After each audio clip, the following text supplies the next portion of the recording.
राधे राधे भक्तजनों। अब आप सुनेंगे पहले श्री राम जी की वनवास की कथा। श्री राम वनवास के बाद महाराज दशरथ ने उनके वियोग में अपना प्राण त्याग दिया। फिर गुरुदेव वशिष्ठ के आदेश से उनके शरीर को सुरक्षित रख दिया गया और ननिहाल से श्री भरत और शत्रुघ्न बुलाने के लिए शीघ्रगामी दूत भेजा गया। श्री भरत जी के ननिहाल से लौटने के बाद कैकेयी ने उन्हें प्रेम पूर्वक हृदय से लगा ली और उनसे अपने पिता, भाई और माता की कुशल पूछी। महाराज दशरथ के कैकेयी के महल में ना देखकर भरत जी ने कहा, माँ तुम यहाँ अकेली बैठी हो, तुम्हारे बिना तो पिताजी एकांत में कभी नहीं रहते थे। भैया श्री राम भी नहीं दिखाई दे रहा है, कारण क्या है? उन्होंने देखकर मुझे अत्यंत भय और दुख हो रहा है। कैकेयी ने कहा, पुत्रा तुम्हारे लिए भय और चिंता की कोई बात नहीं है। मैंने महाराज से पूर्ण वर के अनुसार तुम्हारे लिए राज्य और श्री राम के लिए 14 वर्ष का वनवास मांग लिया है। श्री राम के वनवास से दुखी होकर तुम्हारे पिता मृत्यु हो गया है। कैकेयी के इस कुकर्मों को सुनकर श्री भरत शोक समुद्र में डूब गया। उन्होंने कैकेयी से कहा, आरी पापनी, तू माता कहलाने योग्य नहीं है। तू अपने पति की हत्या करने वाली हत्यारनी है और तेरे गर्भ से जन्म लेने के कारण उस महापाप का मैं भी भागीदार हूँ। मैं तेरा मुंह भी नहीं देखना चाहता हूँ। अत तू मेरे सामने से तत्काल हट जा। कैकेयी के कुकर्मों की निंदा करने के बाद श्री भरत माता कौशल्या के पास गया और उन्हें नाना प्रकार से सांत्वना दिया। उसके बाद उन्होंने गुरुदेव वशिष्ठ के आज्ञा अनुसार महाराज दशरथ का विधिवत अंतिम संस्कार संपन्न किया गया और पिता के उद्देश्य से ब्राह्मणों को अनेकों प्रकार का दान दिया गया। गुरुदेव वशिष्ठ के आदेश और माता कौशल्या के अनुरोध के बाद भी श्री भरत जी ने राज्य लेना अस्वीकार कर दिया और सबको साथ लेकर श्री राम को मनाने के लिए वो पैदल ही चित्रकूट चल दिया। मार्ग में निषाद राजगुरहे और श्री भरद्वाज जी से मिलते हुए श्री भरत जी चित्रकूट पहुँचे। वहाँ उन्होंने दुर्बदल के सामने साम शरीर और विशाल हृदय वाले श्री राम को बैठे हुए देखा। ओ श्री जानकी जी को निहार रहे थे और श्री लक्ष्मण जी उनके चरण कमलों की सेवा कर रहे थे। श्री भरत जी पाही नाथ कहते हुए दंड की भांति भूमि पर गिर पड़े और उन्होंने श्री राम के युगल चरणों को पकड़ लिया। श्री राम ने प्रेम से अधीर होकर उन्हें उठाकर हृदय से लगा लिया। श्री भरत जी ने श्री राम से कहा, हे महाभाग्य, यह समझते पर तू का राजिया आप ही का है, आप हमारे बड़े भाई है, अते पीर तुतुल है। आप इस राज्य को स्वीकार करे और मेरी माता के अपराध को भूल करे हमारी क्षमा करे। श्री राम ने कहा, भाई पिताजी ने मुझे 14 बरस का वनवास और तुम्हें अयोध्या का राज्य दिया है। पिता के आदेश का पालन करना हम दोनों का परम धर्म है। जो मनुष्य पिता के आदेश का उल्लंघन करता है वो जीता हुआ भी मृत्यु के समान है। और तुम अयोध्या का पालन करो और मैं दंडकारण्य में निवास करूँगा और वनवास से लौटने के बाद जैसा तुम चाहोगे वैसा ही करूँगा। इस तरह नाना भांति से समझा कर श्री राम ने अपनी चरण पतुकाए यानी खराऊ श्री भरत जी को सौंप दिया। श्री भरत जी अयोध्या लौट आए और उन पतुकाओं को सिंहासन पर स्थापित करे नंदीग्राम में तपस्या करने चले गए। जीवन व्यतीत करते हुए अयोध्या का शासन करने लगे। जब भगवान श्री राम पंचवटी में निवास कर रहे थे तब एक दिन इच्छा अनुसार रूप धारण करने वाली रावण की बहन सुपनेखा सुंदर सवारूप में श्री राम के निकट आ गई। उसने श्री राम के दिव्य स्वरूप पर मोहित होकर उनसे कहा, हे कमल नयन, तुम किसके पुत्र हो और तुम्हारा क्या नाम है? इस आश्रम में जाटा बलकल धारण कर क्यों रहते हो? यहाँ रह कर तुम क्या प्राप्ति करना चाहते हो? मुझे बताओ। मैं राक्षस राज महात्मा रावण की बहन हूँ, काम रूपिणी सुपनेखा हूँ। इस संसार में तुम्हारे सामने सुंदर पुरुष और मेरे सामने सुंदर स्त्री कोई भी नहीं है।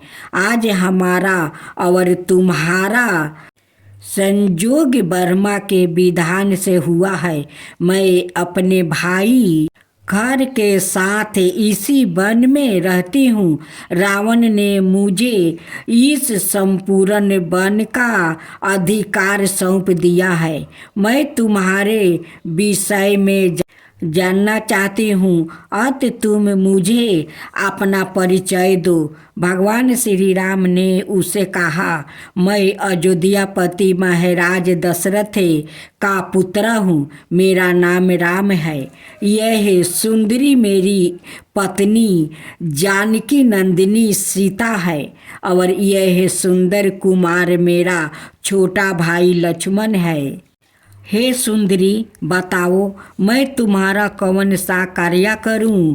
श्री राम का वचन सुनकर सुपनेखा बोली, राम, आज तक मैं अभी विवाहित हूँ, क्योंकि संसार में मेरे अनुरूप कोई पुरुष मिला ही नहीं जिससे मैं विवाह कर सकूं। आज मेरे मन ने तुम्हें देखकर तुम्हारे दिव्या सुंदर रूप पर मोहित हो गई हूँ। अत तुम मुझसे विवाह कर लो और इस वन में मेरे साथ सुख पूर्वक जीवन व्यतीत करो। श्री राम ने मुस्कुरा कर कहा, हे सुंदरी, मेरी तो पतिव्रता भायरा मौजूद है जिसका त्याग मेरे लिए असंभव है। इसके रहते हुए तुम जन्म भर सवत डाह से जलती हुई किस प्रकार रह सकोगी। हाँ, मेरे छोटा भाई लक्ष्मण है, वो तुम्हारे योग्यपति हो सकता है। तुम इस विषय में उसी से बात करो। फिर सुपनेखा लक्ष्मण के पास गई और बोली, हे लक्ष्मण, अपने भाई के आज्ञा अनुसार तुम मेरे पति हो जाओ।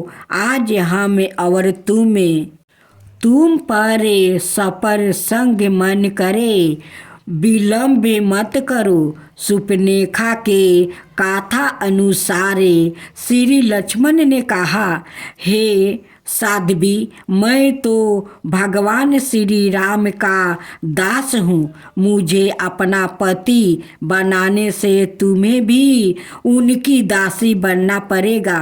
तुम्हारे लिए इससे बड़ी दुख की बात भला और क्या होगी। तुम उन्हीं के पास जाओ, वो महाराज है और सबके स्वामी है और सब कुछ करने में समर्थ है। यह सुनकर सुपनेखा विशेष क्रोधित हो गई। वो श्री राम से बोली, राम, तू बड़े ही चौजल चित हो। मुझे इधर उधर घुमाकर मेरे शुद्ध मनोरथ का तुम उपवास कर रहे हो। शायद तुम्हें मेरी असीम शक्ति का ज्ञान नहीं है। मैं अभी तुम्हारे सामने ही तुम्हारी पत्नी सीता को खा जाती हूँ। ऐसा कहकर वो भयंकर रूप धारण करके सीता को खाने के लिए दौड़ी। भगवान श्री राम ने लक्ष्मण को उस दंडित करने का संकेत किया। भगवान के संकेत करने पर श्री लक्ष्मण उठे और शीघ्रता से सुपनेखा के सामने आ गया और बड़ी फुर्ती से अपनी तलवार निकाल कर उन्होंने उनके नाक कान काट डाले। पीड़ा से घोर शब्दों कहती हुई खून से लथपथ हो गई और विलाप करती हुई खैर दुशासन के पास गई। सुपनेखा विलाप करती हुई खेर के चरणों में जाकर गिर पड़ी। उसने खेर से कहा, भाई, तुम्हारे बल और पराक्रम को धिक्कार है। आज तुम्हारे ही राज्य में मनुष्य जैसे निरीह प्राणी निर्भय होकर तुम्हारी बहन की दुर्दशा करने का दुस्साहस कर रहे हैं। उसकी विचित्र दशा देखकर खेर ने कहा, सुपनेखा, क्या बात है? मृत्यु के मुख में जाने वाले किस दुष्ट ने तुम्हारी यह दशा की है? तू सही बतला। वो काल के सामने बलवान क्यों ना हो? मैं उसे तत्काल यमराज के घर भेजकर तुम्हारे इस अपमान का बदला लूँगा। ओ देव, दानव, राक्षस, यक्ष, मनुष्य कोई भी हो, अपनी तीक्ष्ण तलवार से काट कर उसके टुकड़े टुकड़े कर डालूँगा। राक्षसी सुपनेखा ने कहा, भाई, यहाँ सीता और लक्ष्मण सहित अयोध्यापति दशरथ का पुत्र राम दंडकारण्य के ऋषि मुनियों को राक्षसों के भय से निर्भय करता हुआ निवास कर रहा है। उसने पृथ्वी को राक्षसों से विहीन करने की प्रतिज्ञा कर रखी है। उसी की प्रेरणा से उसके भाई लक्ष्मण ने मेरी नाक कान काट कर यह दुर्दशा की है। यदि तुम में अपने पुरुष का जरा भी अभिमान है तो तुम उन दोनों राक्षस शत्रुओं को तत्काल मार डालो। मैं उन दोनों का रक्त पीऊंगी, नहीं तो अपना शरीर त्याग कर यम लोग चली जाऊंगी। सुपनेखा का कथन सुनकर और उसकी दुर्दशा देखकर खैर अत्यंत क्रोधित हुआ और उसने तत्काल युद्ध के लिए प्रस्थान कर दिया। उसके साथ 14 शास्त्र राक्षसों की विशाल सेना थी। खरदूषण और त्रिशिरा सभी नाना प्रकार के दिव्य शस्त्र से सुसज्जित थे। सब एक से एक महान पराक्रमी थे। राक्षसों का कोलाहल सुनकर श्री राम ने लक्ष्मण से कहा, लक्ष्मण देखो, राक्षसों का कोलाहल सुनाई पड़ रहा है। निश्चित ही राक्षसों की विशाल सेना आ रही है। आज मेरे साथ उनका भयंकर युद्ध होगा। अतः हे महाबली, तुम सीता को लेकर पर्वत की किसी कंदरा में चले जाओ। आज मैं इन समस्त राक्षसों का एक साथ वध करना चाहता हूँ। उसके बाद लक्ष्मण जी जो आज्ञा कह कर और सीता जी को साथ लेकर पर्वत की एक केंद्रा में चला गया। फिर श्री रामचंद्र जी धनुष और 2 अक्षय बाण वाले तरकस से बांध कर युद्ध के लिए तैयार हो गया। उसी समय राक्षसों की सेना श्री राम के ऊपर नाना प्रकार के अस्त्र शस्त्र की वर्षा करने लगी।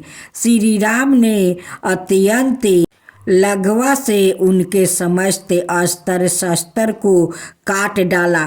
फिर शस्त्र बाणों से उन्हें समस्त राक्षसों को मार कर उनके नायक खरदूषण और त्रिशिरा का भी वध कर इस प्रकार रघुवंशियों में श्रेष्ठ श्री राम ने आधे पहर में ही समस्त राक्षसी सेना का संहार कर दिया। श्री लक्ष्मण जी जब सीता जी को लेकर गिरिगिरह से वापस आए तब वहाँ संपूर्ण राक्षसों को मारा हुआ देखकर वो विशेष विस्मित हुए। श्री सीता जी ने श्री राम का आलिंगन किया और उनके घावों पर मलहम पट्टी की। सुपनेखा भी निराशित और असहाय होकर खरदूषण की मृत्यु पर विलाप करती हुई रावण के पास लंका चली गई। विशाल राक्षसी सेना का संहार हो जाने पर दंडकारण्य के ऋषि मुनि निर्भय हो गया। उन लोगों ने श्री राम के बल और पराक्रमी की भूरी भूरी प्रशंसा की। लंका में पहुंचकर सुपनेखा ने रावण से कहा, रावण, तुम बड़े ही परिमादी और बूढ़े हो। तुम मद्यपान और स्त्री संग में आसक्त होकर नपुंसक हो गए हो। तुम्हारा खूबिया तंत्र निष्कर्म हो गया है। फिर तुम कैसे राजा रह सकते हो। खरदूषण ने त्रिशिरादि 14 शास्त्र राक्षसों को राम ने एक क्षण में ही मार डाला है और सारे जन स्थान को ऋषि मुनियों के लिए निर्भय कर दिया है। तुम्हारी बहन विरूप कर दी गई है और तुम्हें अभी तक कुछ भी पता नहीं है। इसलिए मैं कहती हूँ कि तुम बूढ़े हो। रावण ने कहा, सुपनेखा, तुम मेरी आलोचना छोड़कर अपनी दुर्दशा करने वाला का नाम बताओ, मैं उसका मूलो अच्छेद कर दूंगा। सुपनेखा बोली, मैं एक दिन जन स्थान में गौतमी नदी के किनारे जा रही थी। वहाँ पंचवटी नाम के आश्रम में मैंने धनुष बाण धारण करने वाले जाटा बलक लादी से सुशोभित शोभा धाम राम को देखा।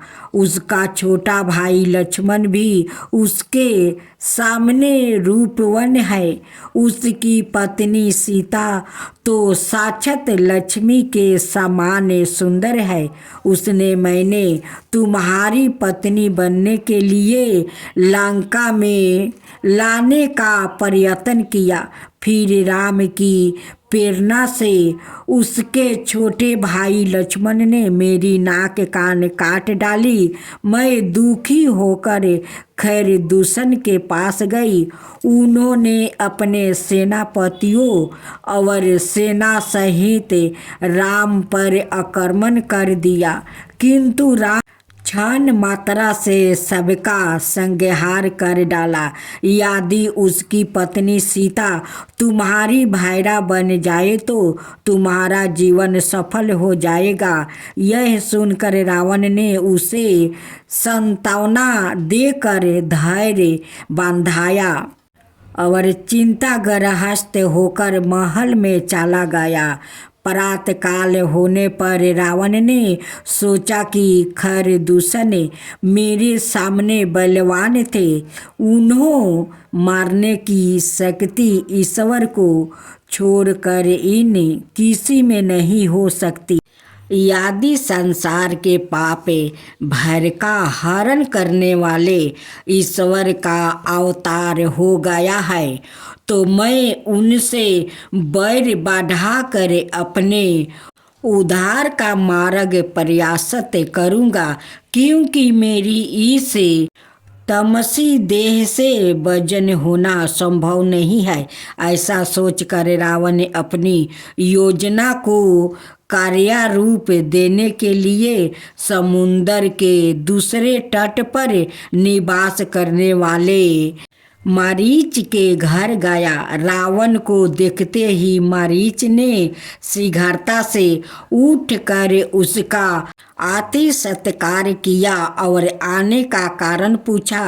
रावण ने कहा, अयोध्या के राजा दशरथ का पुत्र राम इस समय दंडकारण्य के पंचवटी नाम के स्थान में अपने छोटे भाई लक्ष्मण और स्त्री सीता के साथ निवास कर रहा है। उनसे मेरे भाई खर सहित 14 शास्त्र निरपराध राक्षसों का वध करके दंडकारण्य के ऋषि मुनियों को निर्भय कर दिया। बिना किसी कारण के उनसे मेरी बहन सुपनेखा की नाक कान काट कर उसे अपमानित किया है। उसकी भायरा परम रूपवती और तीनों लोगों को मोहित करने वाली है। मैं तुम्हारी सहायता से राम को उसके आश्रम में दूर हटाकर और उसकी पत्नी का हरण कर उसे दंडित करना चाहता हूँ। यदि तुम मेरी आज्ञा का उल्लंघन करोगे तो तुम्हें भी अभी अपनी तलवार से यमलोक पहुँचा। मरीचिन ने विचार किया कि यदि मैं इस दुष्ट के हाथों मारा जाता हूँ तो मुझे नरक होगा और श्री राम के हाथों मर कर मैं संसार सागर पार हो जाऊँगा।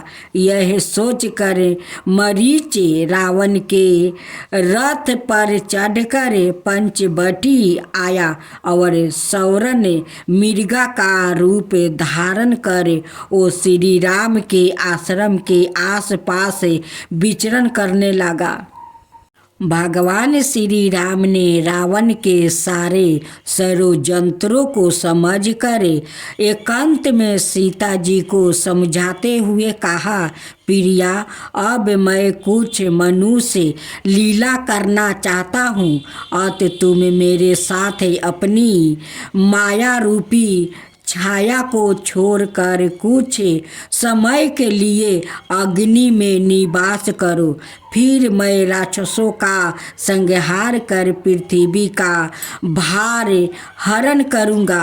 भगवान के ऐसा कहने पर श्री सीता जी मायामयी सीता को कुटिया में छोड़कर सवाए अंतर्ध्यान हो गए।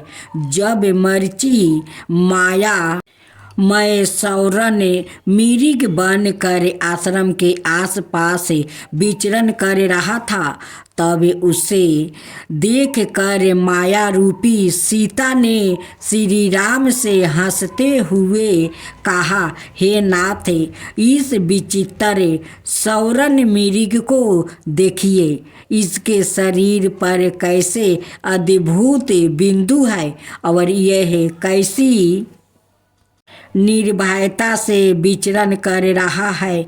मैं इसके अनुपम सौंदर्य से मोहित हो गई हूँ। आप इसे बांध कर ला दीजिए। यह सुंदर हरिण मेरा कीड़ा मिर्ग बनेगा। यदि ऐसा संभव ना हो सके तो इसका वध करके इसकी सुंदर छाल ही ले आइए। हम लोग उस पर सुखपूर्वक विश्राम करेंगे। सीता जी के अनुरोध पर बहुत अच्छा कहकर श्री राम ने अपना धनुष बाण उठा लिया और जाते समय लक्ष्मण से कहा, लक्ष्मण, तू प्राण प्रिया सीता की ध्यान पूर्वक रक्षा करना। वन में बड़े ही मायावी और भयंकर राक्षस विचरण किया करते हैं, अत तुम विशेष सावधान रहना। ऐसा कहकर श्री राम माया मिर्ग के पीछे दौड़ पड़े। भगवान श्री राम बड़े ही भक्त वत्सल है, वो सब कुछ जानते थे।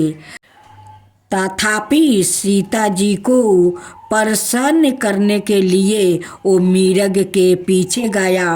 वो मिर्ग कभी तो पास दिखाई देता था, कभी एक क्षण में ही दूर भाग कर छिप जाता था।